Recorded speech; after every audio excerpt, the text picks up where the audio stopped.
let's go to Chiefs Chargers next. This is the 425 games. Divisional matchup. Really excited about this one just as the future goes on. Jim Harbaugh versus Andy Reid. But I'm going to be honest, I'll get my matchup that matters out of the way. My matchup that matters is just the Charger versus their own injury report. I don't know what to think of this game. It's hard to preview it because Justin Herbert might go, but he's very limited with that ankle. Rashawn Slater didn't practice. Joe Alt didn't practice. Joey Bosa didn't practice. And so it's like, man, Derwin James isn't playing because he's suspended. So these are your superstars. These are the cornerstone pieces. It's not like you just got injuries on the team that, oh man, this could be a sneaky, tough player to miss.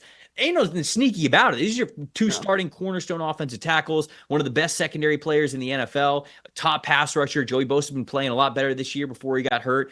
Khalil Mack's playing great as well, but can he do it on his own? That's a tough ask. And then, of course, anytime you're down your starting quarterback, franchise caliber guy like Justin Herbert is tough. So for me, I think that this is going to be, I think Jim Harbaugh's group is still going to play really tough because he's one of the best coaches in football, not just in the NFL, college football as well. He's one of the best football coaches that we can watch. But I just think it's going to be way too much for them on this one. So I'm looking forward to future Chiefs-Chargers matchups. This one, unfortunately, is a little hamstrung. So that was my matchup that matters. Do you have a better one? Do you have one that actually breaks things down? I specified it to Chris Jones versus whoever plays at tackle for the Chargers because of the injuries to Joe Alt and Rashawn Slater. So yeah, I mean it's as simple as that.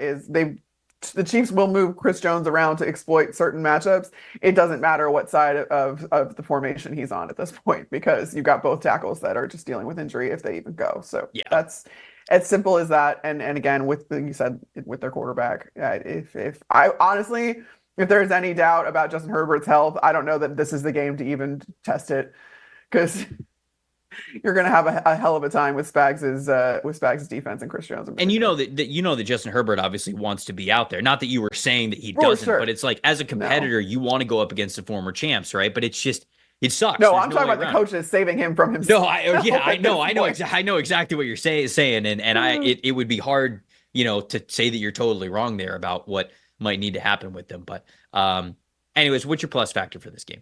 It's the Chiefs' run defense because, okay, if you can't get things done through the air, is Justin Herbert and this Chargers offense just going to go to the ground where they've seen so much success? That does come into play with all of the offensive line injuries. Are you going to be able to run the ball as effectively as you have in the first couple of weeks of the season? But this is a run-first offense. That is who Jim Harbaugh is. So between Gus Edwards, J.K. Dobbins, and also the Chiefs' defense, if there is an average part of the Chiefs' defense, it is their run defense. They're allowing well over 100 yards a game, and they're kind of mid-range as far as run defense grade goes. So again, it's not bad by any stretch of the imagination. It's average, and the rest of the defense kind of picks it up. But if there is a little bit of a weakness on Spags' defense, it's on the ground. So this would be a really good matchup if everyone was healthy.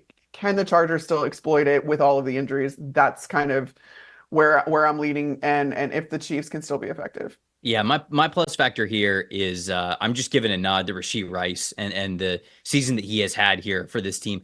We wondered who was going to be the focal point of the passing attack, and with Travis Kelce not playing as well as he has in the past, Rashee Rice has absolutely stepped up. 85.8 PFF grade, that's fourth among receivers this year. 288 receiving yards, that's second, and 185 yards after the catch, that's the most in the NFL. So they're scheming him up in really big ways. They understand his strengths as a yards after catch receiver, which it was so funny. I watched him scouting for the NFL when he was coming through the NFL draft, and I watched him at SMU, and they were trying to make him like this big-bodied contested catch sideline receiver. And I thought in my head, like, okay, well, they've got him listed at 6'3". He's like 220 pounds. He comes in at the Senior Bowl and he was like 6'1" and like 205 pounds. So it's like, okay, we're not even talking about the same receiver here. And then he goes to the combine and he tests very well athletically. And so then at that point of the scouting process, I said, okay, you basically have to completely reshape who he is as a wide receiver. And he goes to a spot in Kansas City that was willing to do that. And now we're seeing them pay the dividends. So if Rashee Rice can continue to play like this, then I think that he is going to continue to be a major factor, including up against the Chargers here this week.